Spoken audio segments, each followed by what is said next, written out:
మీ products కానీ services కానీ ఎంత క్వాలిటీగా ఉన్నా మార్కెట్లో దాని గురించి తెలియకపోవడం వల్ల మీరు మీ బిజినెస్ ని లాస్ అవుతున్నారు. కాబట్టి ఇక నుంచి అయినా ప్రమోట్ చేయడం స్టార్ట్ చేయండి. మేము అతి తక్కువ ధరలో సోషల్ మీడియా మరియు యూట్యూబ్ లో ప్రమోషన్ కోసం 1 వీడియో ప్లస్ 1 రీల్ ని వాయిస్ ఓవర్ తో 999 రూపీస్ కి అందిస్తున్నాం. మా కాంటాక్ట్ నెంబర్ 9100444069. దీనివల్ల అసలు హైదరాబాద్కి ఏం లాభమైంది? ఎందుకంటే అడుగుతారు కదా సహజంగా. ఆ రోజు మొదటి రేస్కి ప్రభుత్వం వైపు నుంచి మనం పెట్టిన ఖర్చు మొత్తం హెచ్ఎండిఏ పెట్టింది. ఎందుకంటే హెచ్ఎండిఏ యాక్ట్లో చాలా స్పష్టంగా ఉంది. హెచ్ఎండిఏ చట్టంలో ఏం రాస్తుంది అంటే హైదరాబాద్లో జరిగే ఏ లీజర్ యాక్టివిటీ అయినా, ఏ రిక్రియేషన్ యాక్టివిటీ అయినా దాన్ని ప్రమోట్ చేయడానికి హెచ్ఎండిఏకి పూర్తి అధికారం ఉంది. హెచ్ఎండిఏ యొక్క చైర్మన్ ముఖ్యమంత్రి గారు, హెచ్ఎండిఏ యొక్క వైస్ చైర్మన్ మున్సిపల్ మంత్రిగా ఆ రోజు నేనున్నాను. కాబట్టి హెచ్ఎండిఏ నుంచి ఒక 30-35 కోట్లు ఏదో ఖర్చు పెట్టినట్టు, నాకు ఎగ్జాక్ట్ నెంబర్ గుర్తులేదు, సబ్జెక్ట్ టు కరెక్షన్. 30-35 కోట్లు ఏదో ఖర్చు పెట్టాము. ఆ ప్రమోటర్ ఎవరైతే ఉండేనో స్పాన్సర్ గ్రీన్కో ఆయన దాదాపు 100-110 కోట్లు ఆయన ఖర్చు పెట్టారు. ఏం లాభం వచ్చింది మరి హైదరాబాద్కి అని చెప్పి మాకు ఫిబ్రవరిలో రేస్ అయిన తర్వాత మాకు నిజానికి మేము చేయలేదు ఈ స్టడీ. కొత్త సిటీలో రేస్ అయిన తర్వాత ఏం జరిగింది అని చెప్పి నెల్సన్ అనే ఒక సంస్థ వాళ్ళు అధ్యయనం చేశారు. అధ్యయనం చేసి వాళ్ళు ఇచ్చిన రిపోర్ట్, ఇంత పెద్ద రిపోర్ట్ ఉంది, మీరు అందరికీ కూడా కాపీస్ ఇస్తాను, దయచేసి చూడండి. ఇది నా కవిత్వం కాదు, నెల్సన్ అనే సంస్థ ఇంటర్నేషనల్ ఏజెన్సీ. ఇదేదో హైదరాబాద్లో అమీర్పేటలోనో లేకపోతే ఢిల్లీలో సిపిలోనో ఉండేది కాదు. ఇది నిజంగా కూడా ఒక రెప్యూటెడ్ ఇంటర్నేషనల్ ఏజెన్సీ. వారు ఇచ్చిన రిపోర్ట్. వారు ఏం చెప్పారంటే హైదరాబాద్ నగరానికి ఈ రేస్ వల్ల, ఫిబ్రవరి 23లో జరిగిన రేస్ వల్ల $82 మిలియన్ ఎకనామిక్ బెనిఫిట్ వచ్చింది నగరానికి.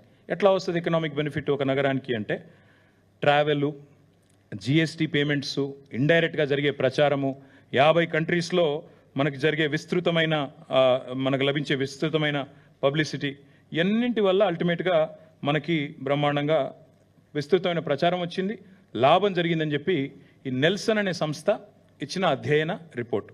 సో జరిగిన ఖర్చు మొత్తం కలిపి ప్రైవేట్ ఆయన పెట్టింది 100-110 కోట్లు, మన ప్రభుత్వం ఆనాడు హెచ్ఎండిఏ రూపంలో పెట్టింది 35-40 కోట్లు, పెట్టిన ఖర్చు మొత్తం 150 కోట్లు అయితే $82 మిలియన్ లాభం జరిగింది అని చెప్పి నెల్సన్ రిపోర్ట్ చెప్పింది. అంటే అర్థం ఏంటి?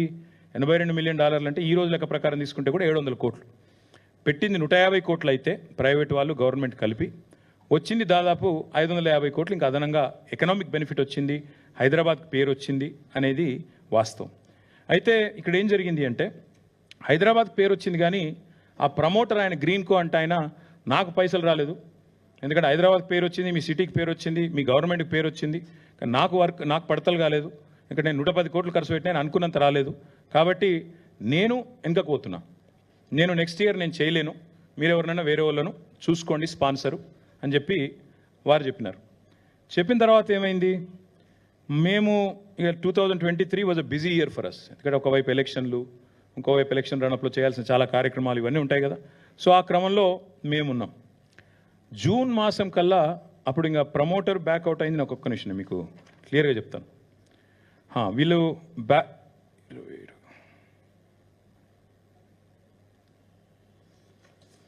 వీళ్ళు ఒక సెకండ్, మొత్తానికి గ్రీన్కో వాళ్ళు బ్యాక్అవుట్ అయిపోయారు. బ్యాక్అవుట్ అయిపోయిన తర్వాత మనకి జూన్ మాసం, జూన్ జూలై ఆ టైంలో నాకు ఆనాటి మా సెక్రటరీ అరవింద్ కుమార్ గారు నా దగ్గరకు వచ్చారు. వచ్చేసారు మరి నెక్స్ట్ ఇయర్ రేస్, ఎందుకంటే 4 సంవత్సరాలకు మనం సైన్ చేసాం అగ్రిమెంట్, మనం గవర్నమెంట్తో వాళ్ళ అగ్రిమెంట్ 4 సంవత్సరాలకు ఉంది. మరి ప్రమోటర్ బ్యాక్అవుట్ అయ్యాడు, ఎట్లా ఏం చేయమంటారు అన్నారు. నేనేం చెప్పానంటే ఈ రేసు, ఎందుకంటే నా ఉద్దేశం, నా మనసులో ఉన్నది చెప్తున్నాను మీకు. నా ఆలోచన ఏముండే అంటే అల్టిమేట్గా ఎలక్ట్రిక్ వెహికల్స్ తెలంగాణ హబ్ కావాలి అంటే మేము చాలా కాన్ఫిడెంట్గా ఉంటాం, మళ్ళీ గవర్నమెంట్ మనదే వస్తుంది తప్పకుండా. మనం 2వ సంవత్సరంలో కాకపోతే 3వ 4వ సంవత్సరంలో అల్టిమేట్గా ఎలాన్ మస్క్ లాంటి పట్టుకొని రావాలా, పట్టుకొచ్చి హైదరాబాద్ని తెలంగాణని షోకేస్ చేసి మనం టెస్లా కూడా అవసరమైతే భవిష్యత్తులో ఇక్కడికే వచ్చేటట్టు చేయాలి, ఎందుకంటే వాళ్ళకు కూడా ఇండియా ప్లాన్స్ ఉన్నాయి. ఈవెంట్ చుట్టూ అట్లా ప్రపంచం దృష్టిని ఆకర్షించాలనేది మా ప్రయత్నం.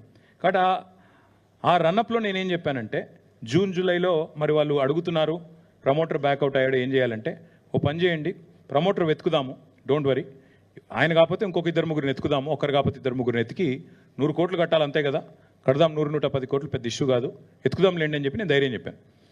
బ్యాడ్ లక్ ఏంటంటే మనకి మేము ఇక ఎలక్షన్ రన్అప్లో పడిపోయాం. నేను ఇక నా హడావుల్లో నేను తిరుగుతున్నాను. మా అరవింద్ కుమార్ గారు ప్రయత్నం చేసినారు కానీ దొరకట్లేదు. మాకు 3rd August 2023 నాడు ఒక ఈమెయిల్ వచ్చింది. దిస్ ఇస్ ద ఈమెయిల్, చదివి వినిపిస్తాను. ఇది ఫార్ములా ఈ వాళ్ళ నుంచి నాకు ఒక ఈమెయిల్ నాకు రాశారు. Copy to Arvind Kumar, special chief secretary, minister నేను అన్నాడు. నాకేం రాశారంటే, completion of contractual agreements between formula E race and Telangana government, ఇవన్నీ ఉన్నాయి. నేను ఏం రాస్తారంటే ఆయన, first of all, having followed the recent news, I'd like to send my admiration on how government of Telangana has navigated challenging situation, etc., etc. I'm reaching out to you as I feel compelled అంటూ ఆయన డబ్బులు మనం ఇంకా ప్రమోటర్ని ఎతకలేకపోయాము, ఒక స్పాన్సర్ని ఎతకలేకపోయాము, కాబట్టి ఇది 3 August అని చెప్పి నెక్స్ట్ ఇయర్ మీరు కనుక నెక్స్ట్ ఇయర్ క్యాలెండర్లో మీరు ఉండాలనుకుంటే ఆయన చెప్పింది ఏమంటే 16 ఆగస్ట్ లోపల మీరు దయచేసి మాకు చెప్పండి మీకు కావాలా వద్దా అని చెప్పి వారు ఇవన్నీ కూడా కాపీస్ మీకు ఇస్తాను. నా దగ్గర ఇలా దాచడానికి ఏం లేదు, మీకు అన్ని కాపీస్ ఇస్తాను, దయచేసి మీరు చూసుకోండి. ఇవన్నీ ఇచ్చిన తర్వాత మీరు కావాలంటే ఎప్పుడంటే అప్పుడు మళ్ళీ ఫోన్లో మాట్లాడొచ్చు, నాతో జూమ్ కాల్లో ఉండొచ్చు అని ఆల్బర్టో లాంగో, ఈయన founder and chief championship officer of formula ఈ, ఆయన రాసిన లెటర్ 3 ఆగస్ట్ 2023. దాని తర్వాత మాకు ఇక అప్పుడు ఉన్న ఎలక్షన్ రడప్లో నేనున్నాను. నేనేం చెప్పానంటే అరవింద్ కుమార్ గారికి ఒక పని చేద్దాం, హెచ్ఎండిఏ యాక్ట్లో మనకు లీజర్ యాక్టివిటీ కానీ రిక్రియేషన్ కానీ ఇవన్నీ కూడా ప్రమోట్ చేసేదానికి అవకాశం ఉంది. 55 కోట్లు ముందు కడదాం మనం, ఎందుకంటే రేస్ ఆపుకోవాలి మనం. ఇంపార్టెంట్ పాయింట్ ఏంటంటే ఇక్కడ రేస్ మన దగ్గర ఉండాలి, పోనీయద్దు. ప్రమోటర్ని ఎత్తుకుదాం, ఏముంది మళ్ళీ గవర్నమెంట్లోకి వస్తాం మనం. దయచేసి మనం తర్వాత నవంబర్ 29 తర్వాత మన అధికారంలోకి వచ్చిన తర్వాత ఎవరో ఒకరు నేను పట్టుకుంటాను బ్రదర్, మీరు వరి కాకండి. అమర్ రాజా లాంటి వాళ్ళు ఇంకోరు ఎవరో 20-25 కోట్లు పెట్టమంటే వాళ్ళకి పెద్ద ఇష్యూ కాదు, పెడతారు అని చెప్పినాక ఓకే అని చెప్పేసి అరవింద్ కుమార్ గారు 2 దఫాలుగా 2 ఇన్స్టాల్మెంట్స్లో, ఎగ్జాక్ట్ డేట్స్ కూడా నేను మీకు చెప్తాను, వాళ్ళకి డబ్బులు పంపించడం జరిగింది. ఎప్పుడు అంటే ఒకటేమో 5 అక్టోబర్ 1 25% కట్టారు. తర్వాత October 11, 2023.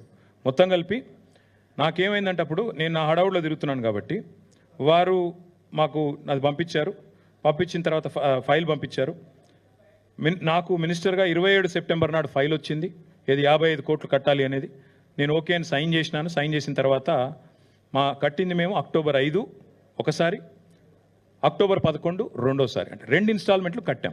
Ready to take your business online? Start your e-commerce journey today. Beautiful designs, powerful performance, online payment integration and SEO. Simplified e-commerce solutions start from rupees 7,500 only. For more details, contact us. Sushma.online. Contact number 9100444069. కట్టిన తర్వాత వాళ్ళు declare చేశారు. ఎప్పుడు? October 19. మేము October 5, 11 కట్టిన తర్వాత October 19 నాడు హైదరాబాద్ను క్యాలెండర్లో ఇంక్లూడ్ చేస్తూ నెక్స్ట్ సీజన్కి వాళ్ళు స్టేట్మెంట్ ఇచ్చారు. అంటే ఆ డబ్బులు కట్టడం వల్లనే రేసు మనకు మిగిలింది, లేకపోతే రేసు పోయేది, క్యాన్సిల్ అయ్యేది, మనం అబాస్ పాలయ్యేవాళ్ళం. అయితే ఇట్లాంటివి జరుగుతూ ఉంటాయి. ఇది ప్రపంచంలో ఇది మొదటిసారి కాదు, ఇదేం చివరిసారి కూడా కాబోదు.